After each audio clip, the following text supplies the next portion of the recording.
ലോക ചാമ്പ്യന്മാരായ Argentina world cup ക്വാളിഫയറിൽ മറ്റൊരംഗത്തിനിറങ്ങുകയാണ്. ഇത്തവണ വെനിസ്വേലയാണ് അർജന്റീനയുടെ എതിരാളികൾ. അർജന്റീന നേരത്തെ തന്നെ വേൾഡ് കപ്പ് യോഗ്യത ഉറപ്പാക്കിയതാണ്. മാസങ്ങൾക്ക് ശേഷം വീണ്ടും അർജന്റീൻ ടീമിന്റെ കളി കാണാൻ ആരാധകർ ആവേശത്തോടെയാണ് കാത്തിരിക്കുന്നത്. ഇതിനെല്ലാം അപ്പുറം ലിയോ മെസ്സിയുടെ അർജന്റീന ജേഴ്സിയിലെ അവസാന ഹോം മത്സരമായേക്കാം ഇത്. അതുകൊണ്ട് തന്നെ തിങ്ങി നിറഞ്ഞ ബ്യൂണസ് ഐറസിലെ സ്റ്റേഡിയത്തിലായിരിക്കും ഇന്ന് നമ്മൾ കളി കാണുക. സാങ്കേതികമായി ഇന്ത്യൻ സമയം നാളെ പുലർച്ചെ 5 മണിക്കാണ് ഈ ഒരു പോരാട്ടം നടക്കുന്നത്. അർജന്റീനക്കായി Emiliano Martinez, Nahuel Molina, Cristian Romero, Otamendi, Tagliafico, Leandro Paredes, De Paul, Nico Paz, Thiago Almada, Lionel Messi, Julian Alvarez എന്നിവരായിരിക്കും കളത്തിലിറങ്ങാൻ ഏറ്റവും സാധ്യത.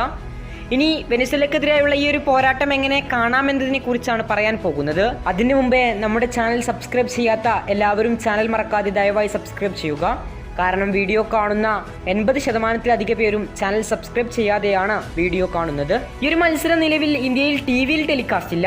ഇനി ലിങ്ക് ഉപയോഗിച്ച് മത്സരം നമുക്ക് ഈസിയായി തന്നെ വീക്ഷിക്കാൻ സാധിക്കുന്നതാണ്. ഈ മത്സരത്തിന്റെ ലൈവ് ലിങ്ക് നമ്മുടെ ഇൻസ്റ്റഗ്രാം അക്കൗണ്ടായ എ സ്പോർട്സ് മിനിയയുടെ സ്റ്റോറിയിൽ നമ്മൾ മത്സരം തുടങ്ങുന്നതിന് മുമ്പേ അപ്ലോഡ് ചെയ്യുന്നതായിരിക്കും. ഈ ലിങ്ക് ക്ലിക്ക് ചെയ്ത് നിങ്ങൾക്ക് ഈസിയായി തന്നെ മത്സരം വീക്ഷിക്കാൻ സാധിച്ചേക്കും. കൂടുതൽ ഫുട്ബോൾ വാർത്തകൾക്കും വിശേഷങ്ങൾക്കും വേണ്ടി നമ്മുടെ ചാനൽ ഇപ്പോൾ തന്നെ മറക്കാതെ സബ്സ്ക്രൈബ് ചെയ്യുക. കൂടുതൽ ഫുട്ബോൾ വാർത്തകളും വിശേഷങ്ങളുമായി ഇനിയും കാണാം.